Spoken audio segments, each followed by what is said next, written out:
Take that. All right. Good afternoon, everyone. Officially now, I do really appreciate being able to be with you guys on a regular Honey, basis don't now. worry. It's been really good to be able to check in and to be in contact with you despite everything that's happening in the world. So I'm happy to resume the lecture series. We're now, I believe, on the 6th lecture in this series. So one of the things we've been able to do is to go into some real depth on these topics. And I want to keep doing that. And I hope you will see that when we do these lectures again and again, we get to have a perhaps level of sophistication that we might not have if we were doing a lecture or two every now and then. So without further ado, let me jump in, remind you that we are in the middle of a lecture series on rising inequality. And we've been looking at that from a variety of perspectives, including just the evidence that it's actually the case that the United States has become much more unequal, and that's occurred or transpired over the last 50 years approximately.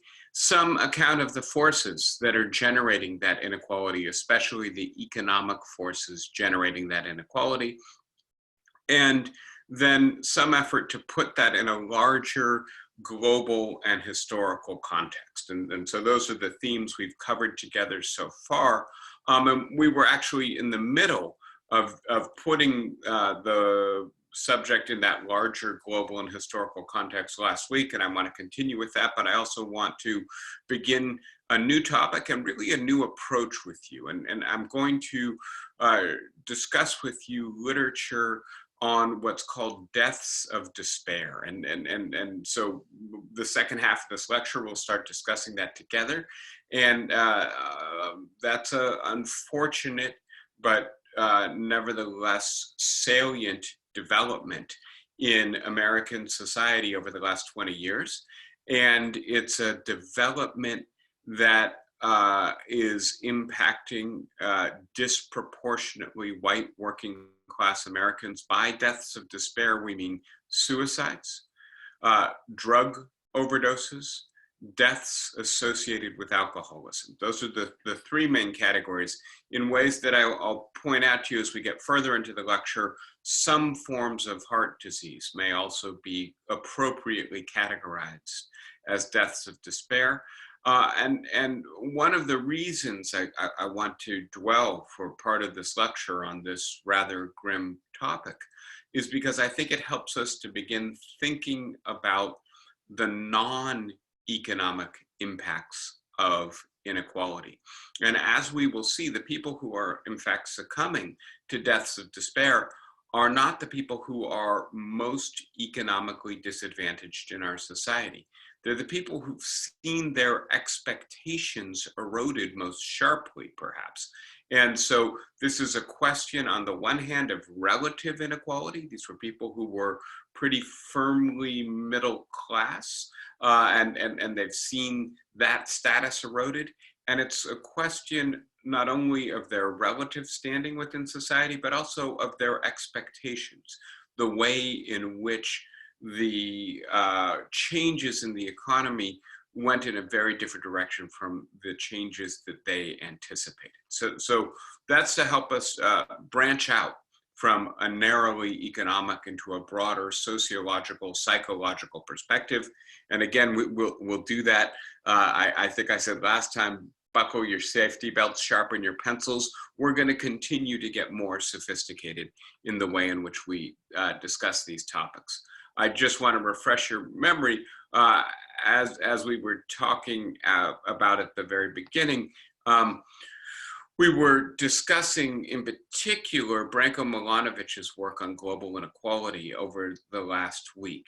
And we've completed most of what I wanted you to learn from his work, and thinking about what globalization is and placing inequality in the United States in a more global perspective. Today, I want to look at it a little bit from a historical perspective as well. And then we'll talk about the reasons for the shifting of the methodology, and then in particular, focus on deaths of despair. I'm going to draw on the work of two great Princeton economists, Ann Case and Angus Deaton, in introducing you to that topic. I'm just going to note very quickly that we got some more jobless claims at the actually beginning of the day today. And so we've been talking about the way in which the pandemic and the deep economic contraction that the pandemic is causing are exacerbating inequality in the United States. And what we see again is absolutely unprecedented jobless figures, right? The only place where we see jobless figures like this is in the Great Depression. The data aren't really comparable, but if you look at the most severe post-war recession, right? The Great Recession of 2007, 2008, 2009, absolutely dwarfed by what's happened in the last 2 months.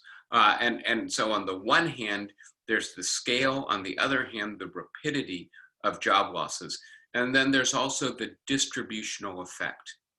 What we're seeing right now is that 40% of people who were making $40,000 a year or less have lost their jobs, right? So unemployment in the lower income quadrants of the income distribution at 40%.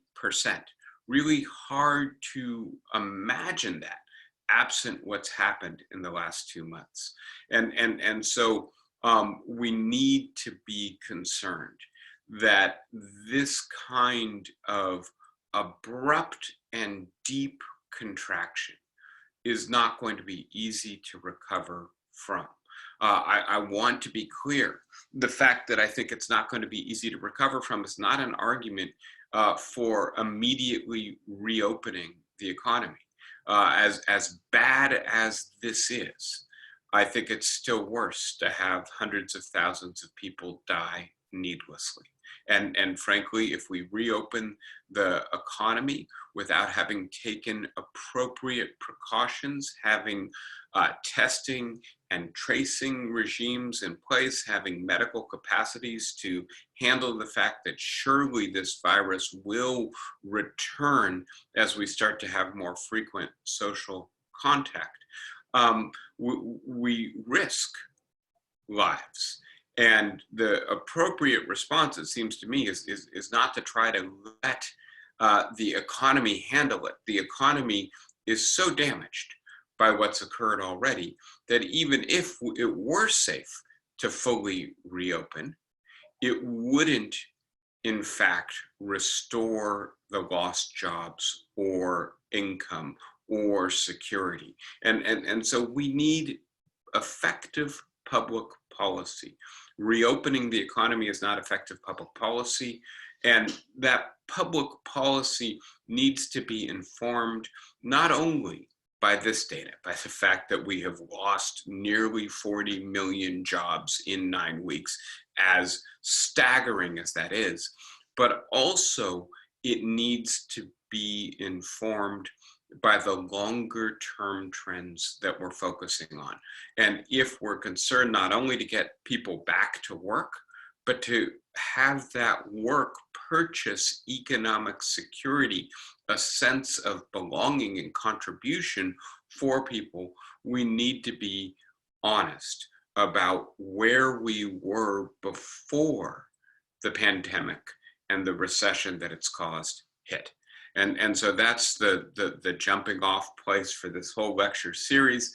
I just wanted to bring you up to date with the most recent developments.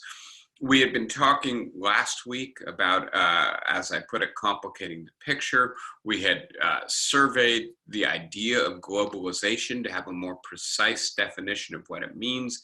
Then we looked to see what globalization has done to inequality. Here I will summarize ever so briefly. this is drawing again on Branko Milanovich's global inequality, and his idea that there are really three main trends that result from globalization: the rise of the global middle class in China and elsewhere. And as we've seen through charts and data, this is a stupendous development. This means billions of people who were living in desperate poverty 30 or 40 years ago are now living what by a global standard is a middle class existence. They've gone from living on $1 a day to maybe having as much as $1,000 a month to spend. That's a huge improvement in their well-being. And anyone who's concerned about human well-being should celebrate that development. But that coincided with the trend that we've been primarily focused on in this class, which is the stagnation of the middle class in a country like the United States. And stagnation essentially means wages have not increased over this period. If anything, they've probably decreased, and probably that decrease will be accelerated by what's happening in the economy right now. The only compensating factor is the fact that more people are working. That in part reflects the fact that some people are working more jobs. It in part reflects the fact that some people who weren't working are now working, especially women, so that there are more two or multi-income households. The final development that Milanovitch points us to is the emergence of a global plutocracy. This is the global 1%, the people who have their wealth measured in billions of dollars, who are often as rich as 100 million average people within the globe. And this is another thing that occurred as a result of globalization. That is to say, the global plutocracy got larger and richer at the same time that the global middle class was rising and the middle class of rich countries was stagnating. So with all of that, let me now shift you back to the historical perspective. And I want to start, and I know this is a little complicated, but I'll do my best to make sense of it for you. And we did talk a little bit about this last week. This is just rebuilding the context. This is what Milanovitch calls an inequality frontier, right? And so a frontier means a maximum, a boundary that cannot be passed. And so to be clear about this, this line, this curved line in this diagram indicates that frontier. And part of what he's pointing out to is that in a subsistence economy, that frontier is quite low. Not a lot of inequality is possible because if the society got to be too unequal, what that would really mean is that food was being taken off of the plates of the least well off, quite literally, right? The economy barely generates enough for everybody to subsist if it's distributed equally. If it's distributed too unequally, then some people will not get enough to subsist. Whereas when you go away from subsistence levels of income or economic production, and you go out to say 10 times the level of subsistence, much higher inequality is possible, because at that point, some people can concentrate much of the income and wealth without literally taking food off other people's plates. But one of the things to see is at any time you cross this frontier, wherever you are, right, this is going to generate economic and political instability. It may be, in fact, unsustainable. If you literally take food off people's plates to the point where they or their children are starving, they're probably not going to respect the laws of property for very long. They're going to steal from you, right, in order to be able to eat, or they're going to try to overthrow the rich and the currently dominant class, or else the economy as a whole is going to break down because people will not work if their work does not compensate them well enough for them to literally survive. And so this leads us into this discussion of the malign and benign forces that tend to reduce inequality. And note that in societies with a stagnant mean income, the forces are almost all malign. Please note that epidemics is one of those forces, along with civil conflict, war, and perhaps idiosyncratic events like a crop failure. Whereas in a society with a rising mean income, in addition to there being malign, destructive forces that restore equality, right? And so wars do this through the destruction of wealth and through higher taxation. Civil conflicts do this through the breakdown of the state, which of course is the institution that enforces property laws. And so when the state breaks down, often wealth and income are redistributed. In addition to that, though, when you've got rising incomes, there are also benign forces. And so that includes social pressure through politics, right? And you can have, it doesn't have to be socialism, you can have liberalism, right? A commitment to redistributive taxation, widespread education. When you've got more wealth, you can afford to pay people to go to school. You can afford to fund the school system. You may actually have your wealthy class demanding widespread education because they recognize that to compete with other countries, they need a well-educated workforce.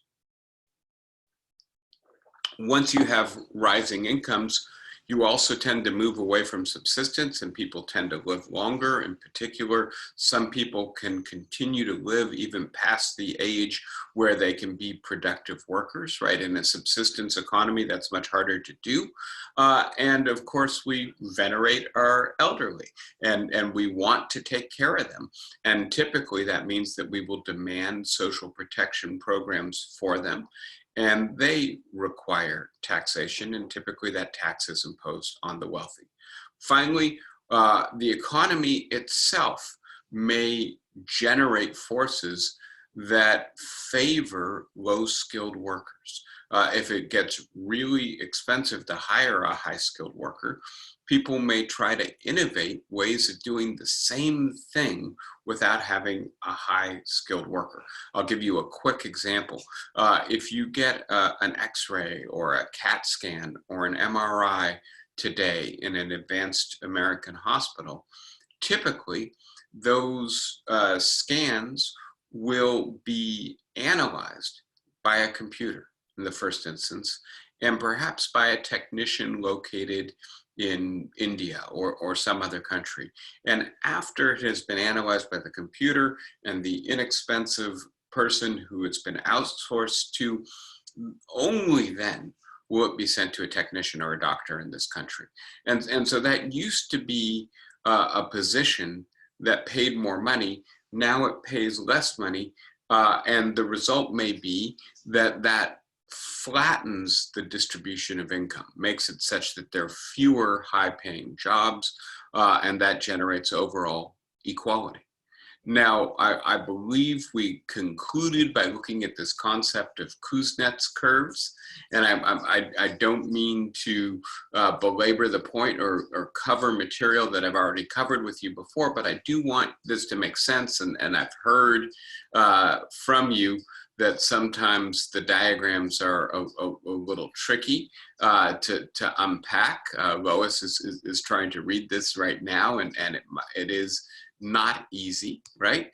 So let me just point out that in a sense, the implication of those forces that counteract inequality once it becomes too extreme, whether they're benign or malign, whether they're good forces or destructive forces, is that once you get too unequal, in a sense, inequality is a self-curing disease. And Milanovitch presents a tremendous amount of evidence historically. He goes back hundreds of years. He goes back through multiple countries.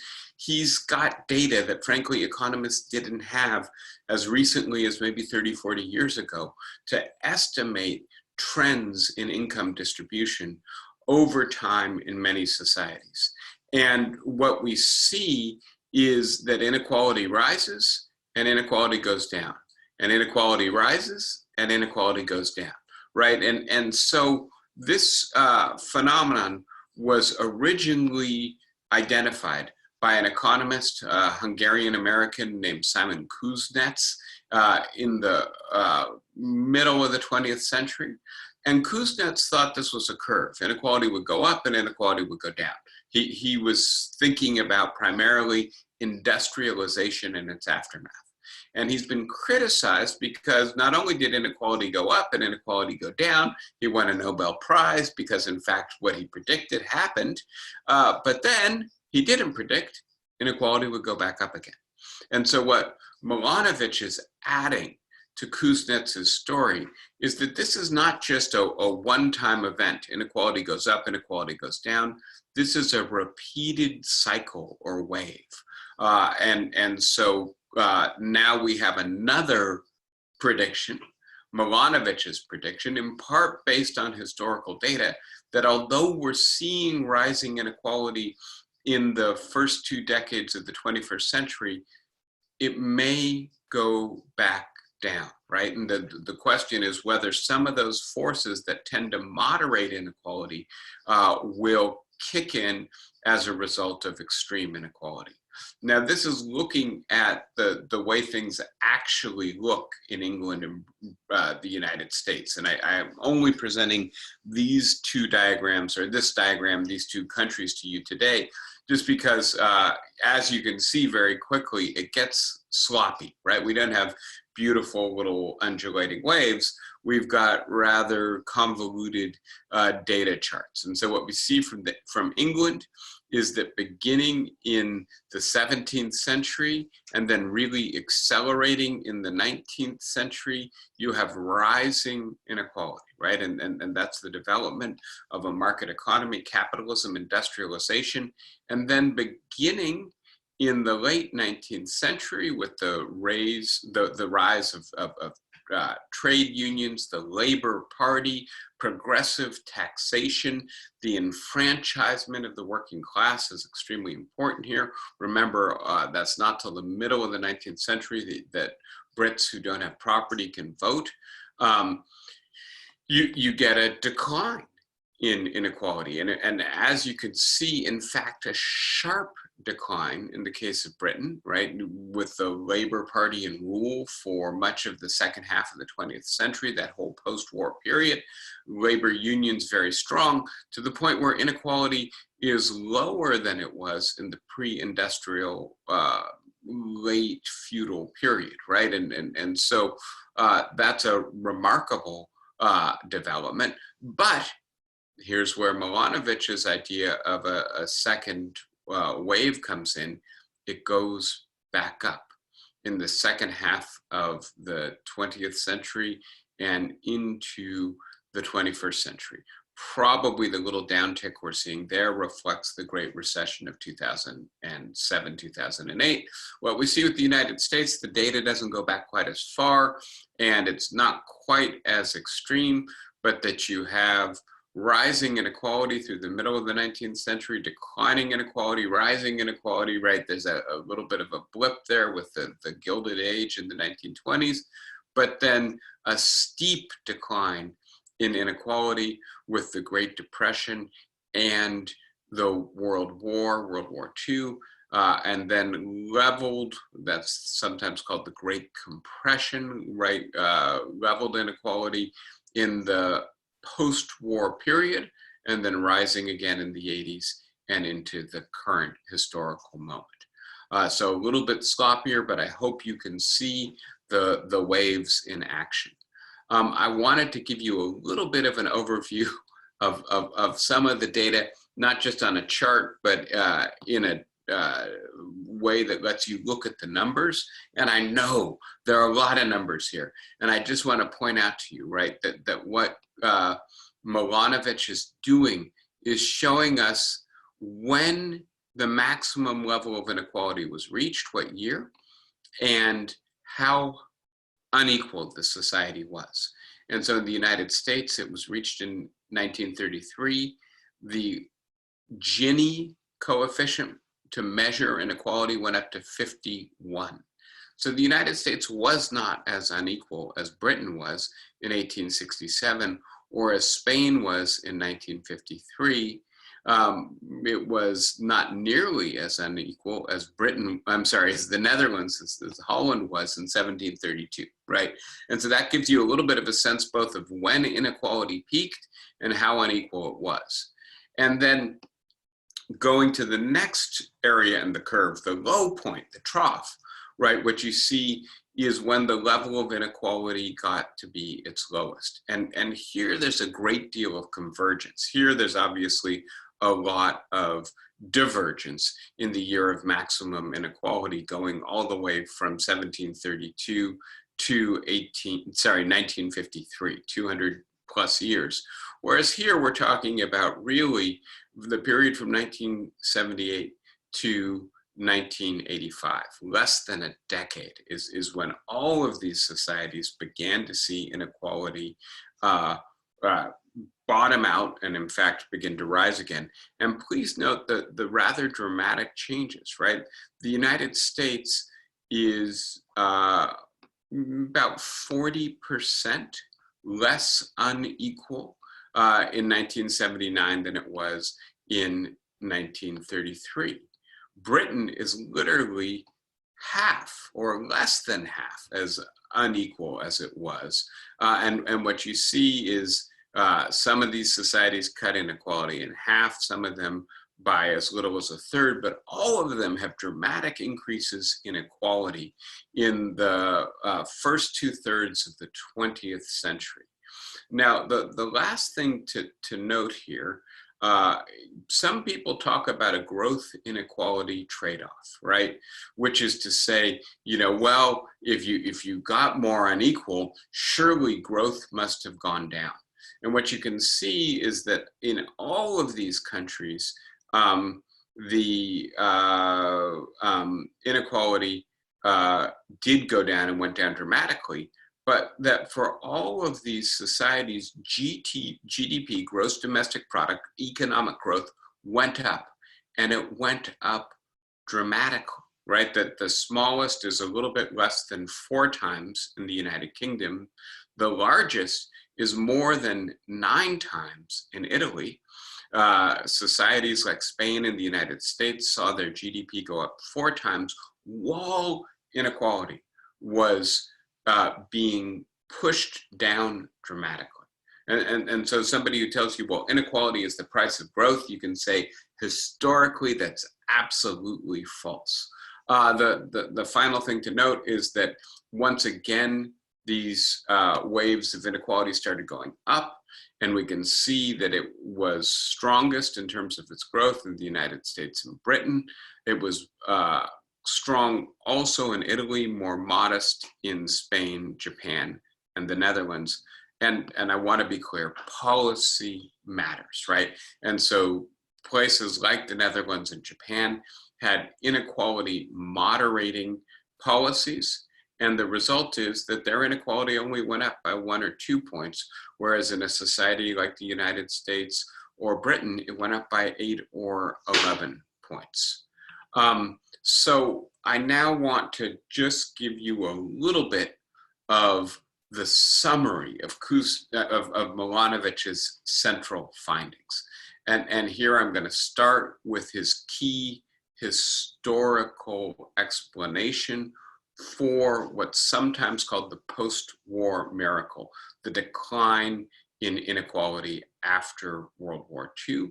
And I'm going to give a number of different accounts here. I'm not only going to rely on Milanovitch, but Milanovitch gives us much evidence, and if we supplement him a little bit, I think we get a very complete picture of what drove inequality down after World War II. And if our hope is that after this terrible pandemic, and the awful economic contraction that it's causing, we can drive inequality down, then having this list in mind is going to be very helpful in thinking about what we should be doing here and now. So the first thing here that we're seeing is that in the, post-war period, let me see if I can get that, there we go. We suppressed the mobility of capital and limited globalization. That this occurred in part as a result of two world wars. And I'm sorry, there's a typo there that should say wars and Bretton Woods, but let me talk about the wars first.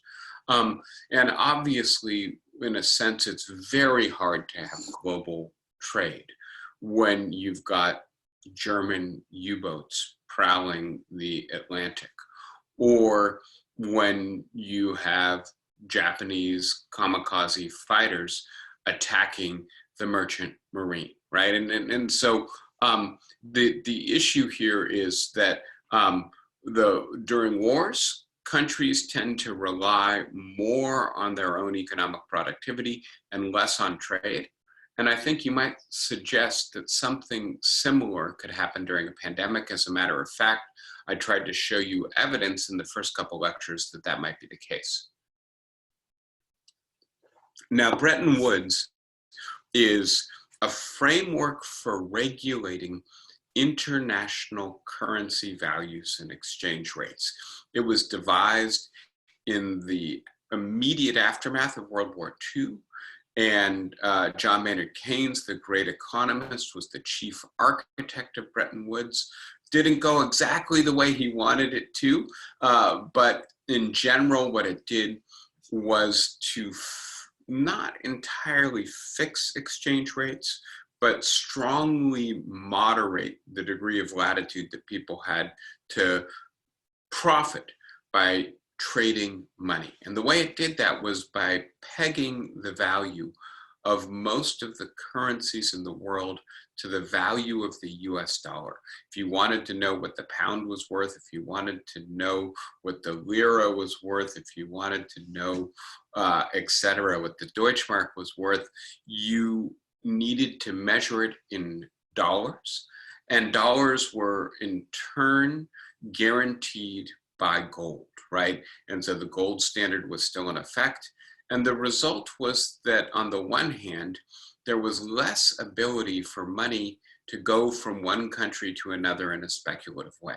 So right now, if the US were to raise corporate taxes or capital gains taxes, we worry that there would be a bunch of corporations, maybe some wealthy individuals as well, who would say, okay, well, you're going to do that. We're going to take our business elsewhere. We're going to incorporate in Ireland instead of in the United States because the tax climate is more favorable to us there. We'll shift our headquarters and you won't be able to tax us nearly as much anymore.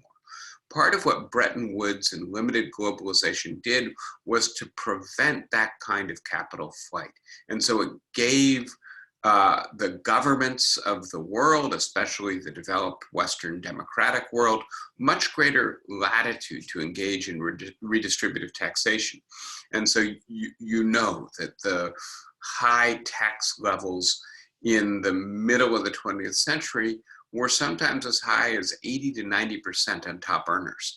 And you know now they're down around 30% or lower, and that one of the main reasons is that it's simply not realistic to tax at the higher rates anymore. And that has to do with the way in which globalization has affected our capacity to collect taxes.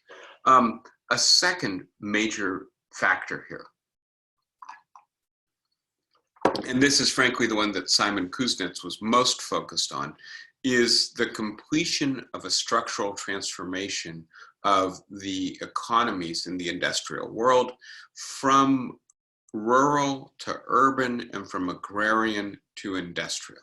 And so what this refers to is the fact that a whole bunch of people left the rural areas and the farm belt and the agrarian economy that it contained and came to the cities and started working in manufacturing or other industries. And to give you a sense of the magnitude of the change, in 1900, 40% of the American population lived in rural areas and worked on farms. In 2000, the end of that century, 4% of the American population lived in rural areas and worked on farms. There's a huge migration to urban and suburban areas, a huge change in the economy. And one of the issues here then is that the agrarian workers were making a lot less money. And the urban workers were making a lot more money, and that was driving inequality up. And the population shift then drove inequality back down. Third factor here, increased schooling, and that reduced the education premium for educated workers. You will remember, no doubt, that after World War II, with the GI Bill, a large number of returning soldiers got federally subsidized education benefits. And this resulted in a massive wave of school building, right? The state university systems in many states were constructed as a result of the GI Bill and the vast increase in financing for education that resulted. And this had a profound economic effect, which is that a whole bunch more people got at least a couple years of higher education. Many of them got a complete college degree. And as a result, then the difference in the value of a college degree actually went down. That's another thing that drives inequality up. If education is a scarce good, those who have it, assuming it's the kind of education that's economically valuable, can demand a high premium to work. Whereas if it's more common, that premium goes down, inequality goes down. Fourth factor here is that there was an aging population, and this has to do with things that changed in medicine as well as in pharmaceuticals, and the life expectancy in the United States, in ways that we'll look at more soon, went up and up and up throughout the 20th century, to the point where people were living, at least those who were well off and had access to good medicine, a decade or longer more than they were living at the beginning of this century, right? And we have Social Security, we have Medicare, and the result is that we had to increase taxes to cover the benefits for those programs, and that the increased taxes fell heavily on the wealthiest. And so again, there was a redistribution of post-tax income from the wealthy to broader segments of the population. As you may know, and as we still worry about today, for many people, retirement is essentially equivalent to impoverishment. And that is much less true today than it was in the first couple decades of the 20th century, before Social Security, before Medicare, took some of the sting out of no longer being able to work. Fifth factor, and now we're getting a little bit more political and cultural. There were 2 world wars, and the experience of mobilization in a war is that, in a sense, the differences in status and class and strata become much less relevant in a mass war. Everybody has to fight. And when you fight, you're all enlisted men. And I should be clear that this was almost exclusively men, but it had a culturally transformative effect. It was equalizing in a profound way. It didn't matter whether you were rich or poor, if you were in the trenches in World War I or in a tank battle in World War II. You were all in it together. And this changed our social ethos to being more egalitarian, less hierarchical, and at the same time, in the ways that Kuznets and Milanovitch have described, in order to finance war, you have to tax, in particular, you have to tax the wealthiest because they are the ones who can afford it, especially when ordinary working men are being sent off to battle. Their families cannot afford for taxes to go up at the same time that their wage earners go off to war. Final factor, and this one is emphasized more by Thomas Piketty than it is by Milanovitch, but I think it's extremely important. If we look at what the world wars and the Great Depression do to large fortunes, right? They either destroy or erode them. Some of this is the war itself, right? If you have your money invested in international trade, and for the better part of 50 years, international trade becomes much more difficult due to war, you may lose a substantial portion of your income.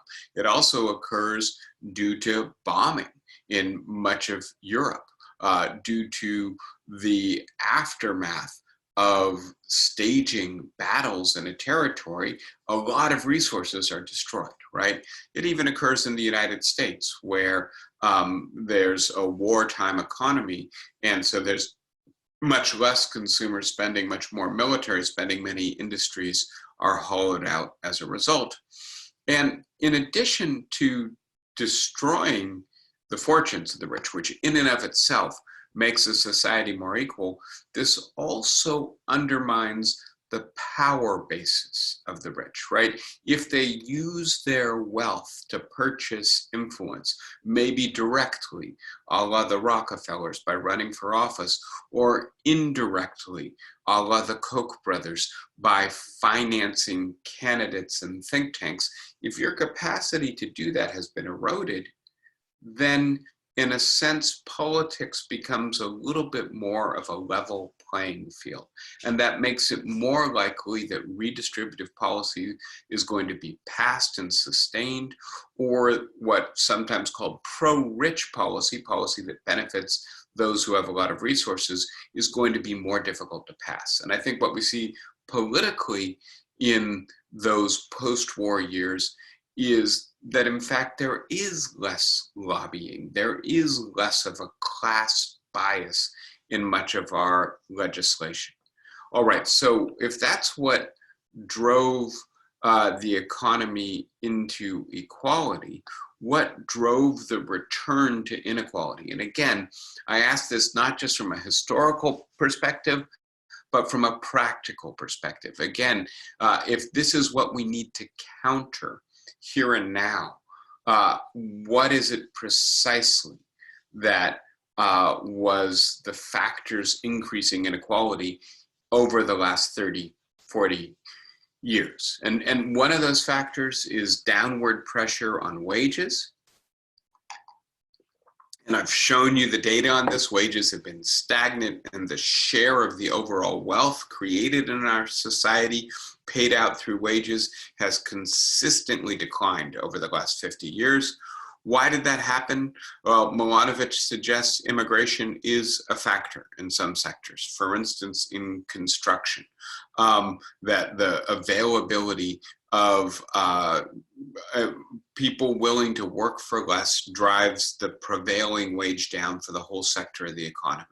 But much more important is increased trade and also automation in driving wages down. So if we want to have greater inequality, we've got to figure out how to keep wages decent and expanding. Things like keeping the minimum wage up to speed with the rate of inflation, or increasing the strength of trade unions, which increases the bargaining power of laborers, are extremely important. Technological innovation and change. especially capital biased technological change. That's technological change where if you can invest in it when it's just getting going, you're going to make a lot of money. If you can't, you're not. In the early part of the 20th century, that was forms of managing the productive process that are called Taylorism. I won't get into the details on that today. Today, we might think of the internet, computational production, things that require computers, or digital media. So if you are able to invest a lot in taking your business online, and your smaller competitors aren't, you're going to do a lot better, and the division, the degree of inequality between you and the competition is going to go up, right? And so this is a second factor that has increased inequality in recent years. Third factor, monopolization of the economy. And here the example from the beginning of the 20th century is Standard Oil. The factor from the end of the 20th century, beginning of the 21st century, is banks that are, quote, too big to fail, right? Where our economy is dominated right now by 6 large banks. And as capitalism has become more financial, the profits from those banks have gone up. Small banks have been largely driven out of business. And there's something called the first mover advantage. And Google might be a good example, right? Everybody knows Google. Can you name another internet search engine? Some people might be able to name Bing, right? But Bing gets a tiny little fraction of the business that Google gets in terms of search engines. And that's not necessarily because Google is so much better than Bing. It's in part because Google got there first, right? And so when new technology is introduced, the first mover, the group that gets there first, the corporation that establishes that advantage. You can think of IBM with computers in the middle of the 20th century, as well as Google or Apple now, often establishes a monopoly. When you have a monopoly, you keep your competition out or down, and you can charge more than the cost of production of the good that you're making, more than competition would tend to push the price down to. And the result is that you can make more money and inequality increases. Suppression or decreasing attractiveness of trade unions. We've talked about this together before. I don't need to talk a lot about it now, but in the late 20th century, we began to see a fall off, and now we have fewer than half the number of unionized workers in the American economy today in the private sector than we had 50 years ago. And that's a huge factor in explaining the rise of inequality. If we want to restore equality, in addition to enforcing anti-monopoly legislation, we need to create an environment that is friendlier to unions. The shift toward plutocracy in government and pro-rich policies, Citizens United has been extremely important here, but so in general has growing inequality. When the wealthy, the top 1%, own more than 1/3 of the wealth in your society, they don't need to spend it all on their life. They can't spend it all on yachts and pied-à-terres, etc. They've got money left over, and oftentimes they spend it lobbying or trying to change the political culture of your society. And the result is that often we get lower, less progressive or redistributive taxation, lower taxes on corporate earnings and dividends, etc. The substitution of labor by capital very quickly, right? what I was talking with you a little bit ago about in terms of the reading of medical diagrams by computers instead of people, or to put it in a much more concrete way, we know that whereas in the 1960s, it took about 60 workers to manufacture an automobile, today it takes about 6 workers, right?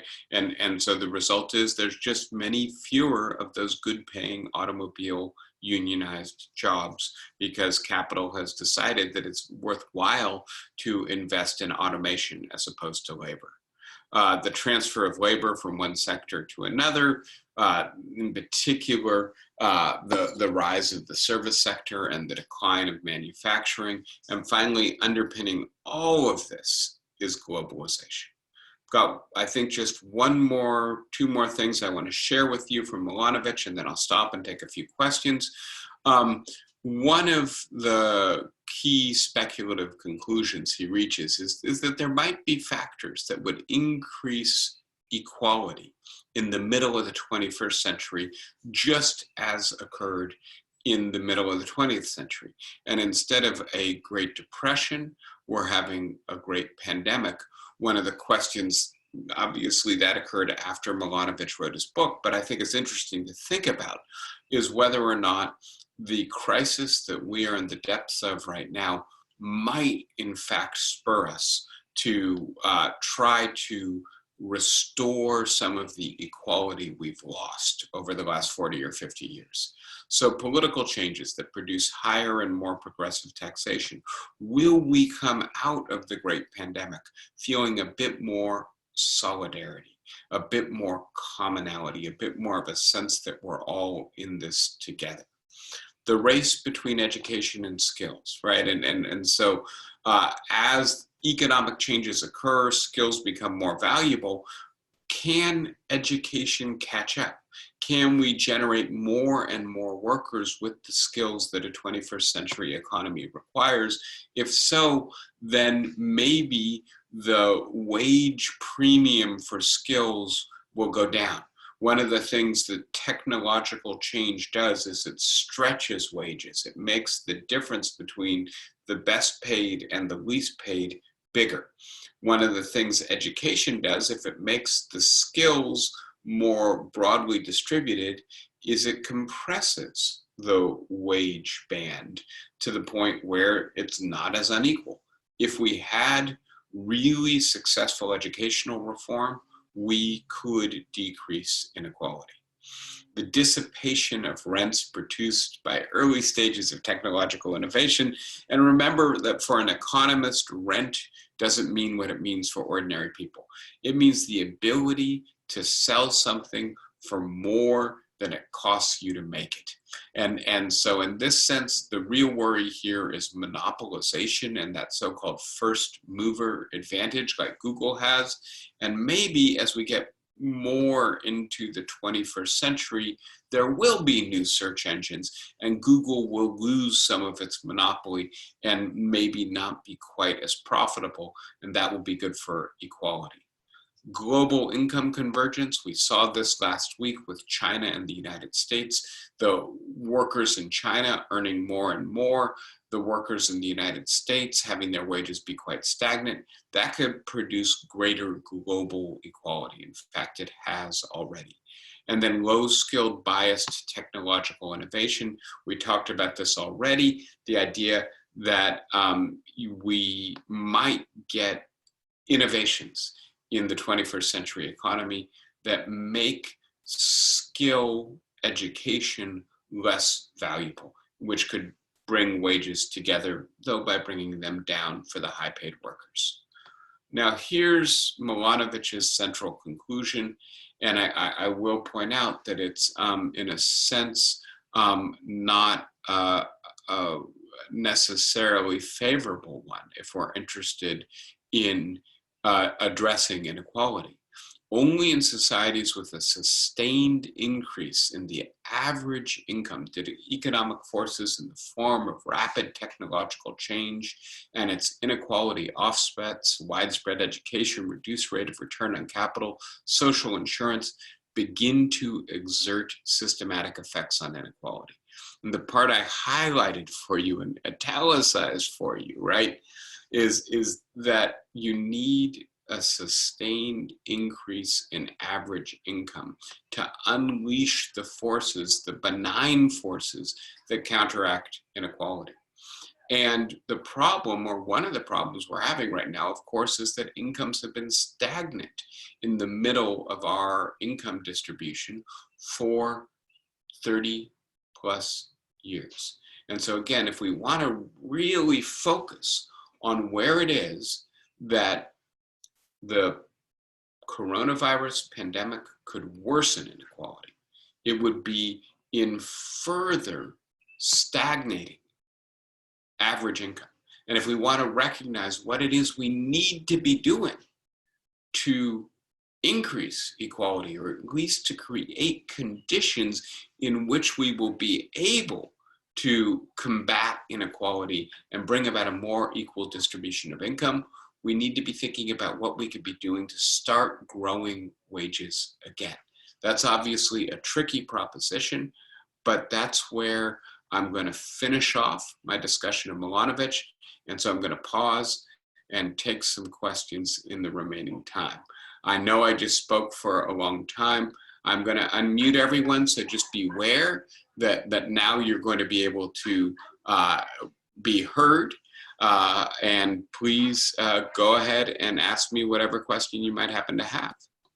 I would like to say, I would like to make a point. Do you hear me? Harriet. You hear me? Just fine, yes. Okay. After World War II, so many got the GI Bill where they went on to college. And these people could have never got in because they were all from middle class, lower middle class parents. Couldn't afford it, obviously. And then as a result, it was like a snowball. When they got that degree, which meant so much in those years, they got high-paying jobs. The high-paying jobs then led to their admission, let's say, to the stock market investment situation, and that's snowballed so much in those years, all because of that degree that they got from the GI Bill. That's all I want to say.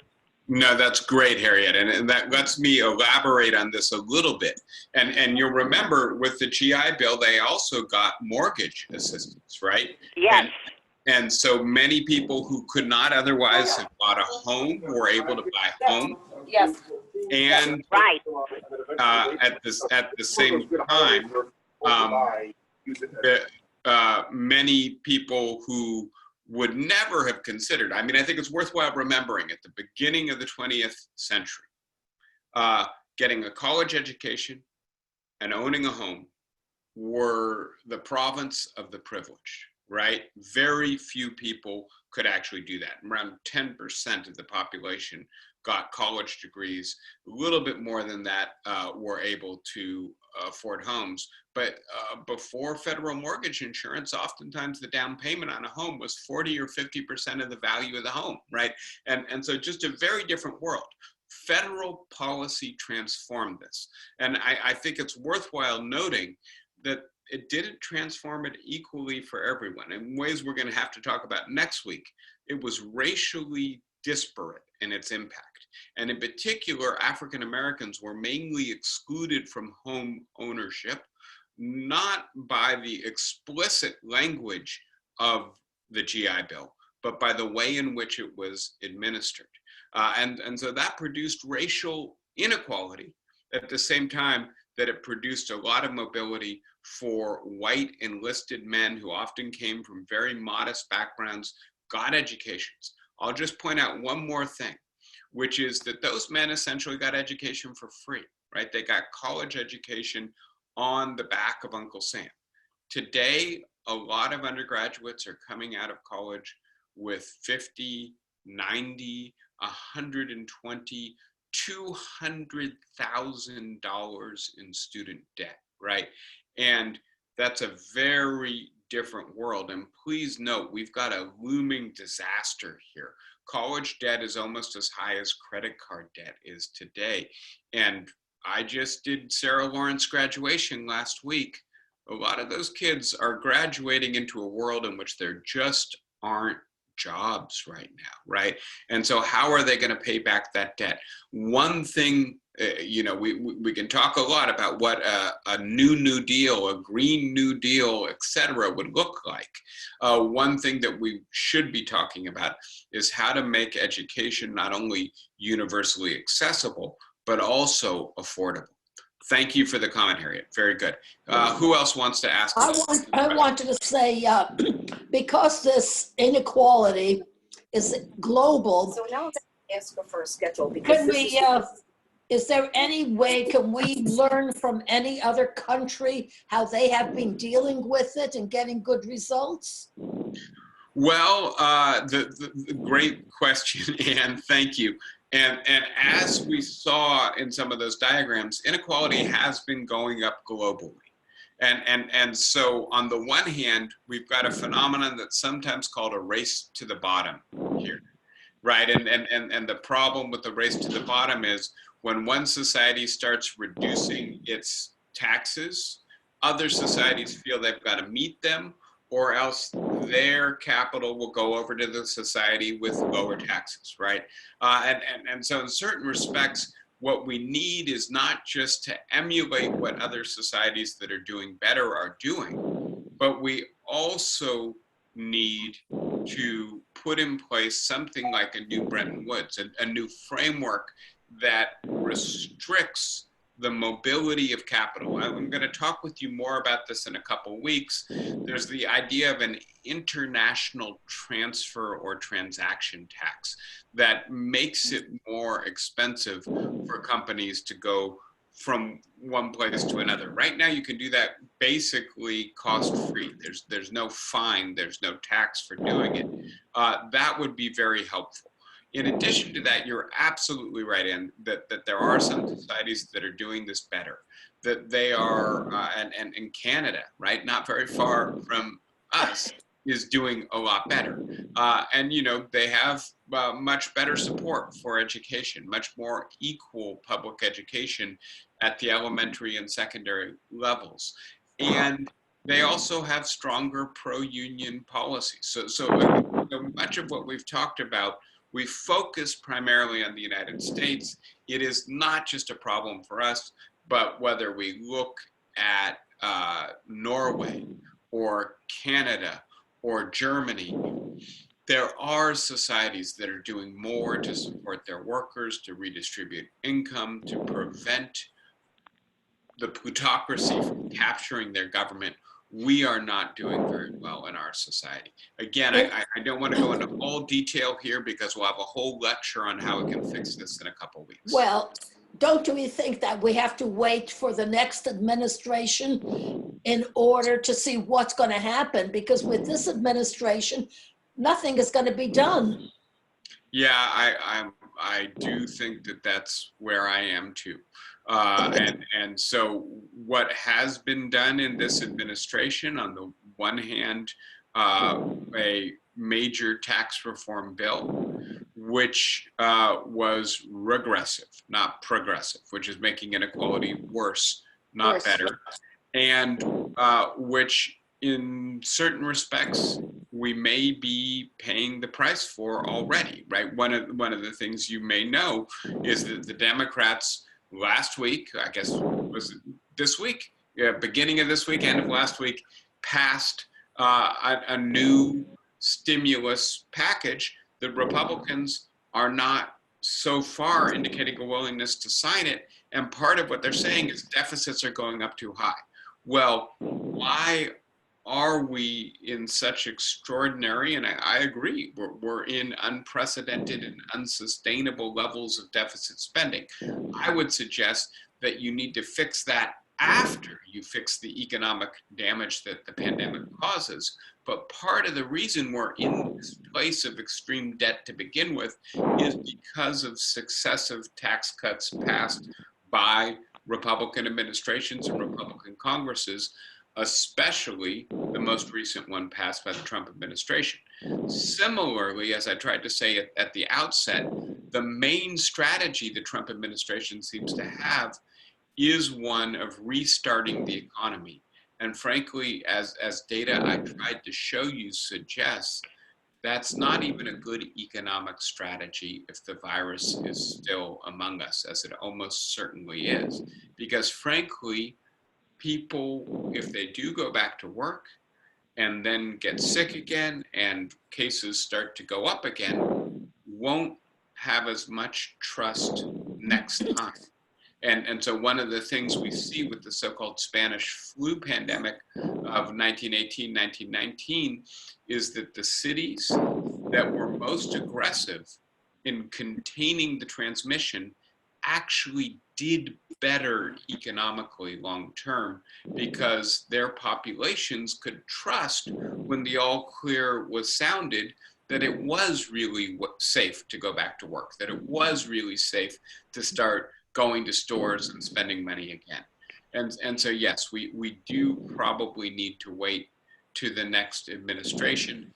That is, of course, assuming that the next administration isn't continuous with the current administration. God willing. Okay. Anybody else with a question at this point? Yes, I have a comment. Hello? Go ahead. Two things that concern me about inequality, and that is the explosion of population growth, where we're at 8 billion, and global warming with the pressure for resources like water and air and land. That's arable. Yeah, and I'm sorry, who is this? This is Anna Miklos. Hi, Anna. Thank you for the very good comment. And those two worries are obviously interrelated to each other. Part of the reason that we've got such a spike in greenhouse gases is because the population has increased so much and the consumption patterns of the rich societies are being emulated by the poorer societies. And we have seen, right, the growth of the global middle class. There are billions of people in the world today who either didn't exist 50 years ago or certainly didn't have the wealth to, and I'll just give two examples, buy an automobile or eat a lot of beef. And we happen to know that those two things contribute tremendously to global warming, right?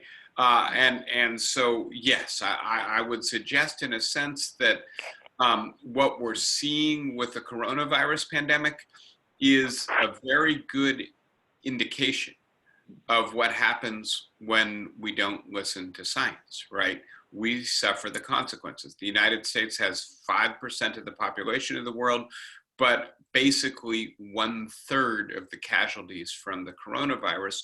Why is that? Because our leaders did not listen to what scientists and medical professionals told them to do early on. So we have to be really careful, really sensitive, because global climate change potentially endangers not just a substantial portion, but the entire human species, the habitability for us of this planet. And so having said all of that, I do think, and again, this would have to be the next administration and frankly, a Congress that is differently composed than how Congress is composed right now, that the idea of a Green New Deal as, on the one hand, combating the deep economic contraction that the coronavirus has caused, and on the other hand, being exactly what we need long-term in terms of really fundamentally restructuring our economy so it's much more sustainable. That would be a one and really, in a sense, wonderful outcome of this horrible tragedy that we're suffering right now. So we've been going together for about an hour and 15 minutes. And I do have to get going. Is there anyone with a last question, or should we call it a day for today? I just want to tell you, this is my weekly session of depression. Okay, well, I hope you look forward to it nevertheless every week. I do. I come Good. back for more. Yeah, well, and I will tell you that I don't believe in sugarcoating the truth. And so if the news is bad, I'm going to tell you that as far as I can tell, the news is bad. But having said that, we will get to, and I do think the hopeful side in all of this is, on the one hand, if we understand a problem, we can begin to work on solving it, right?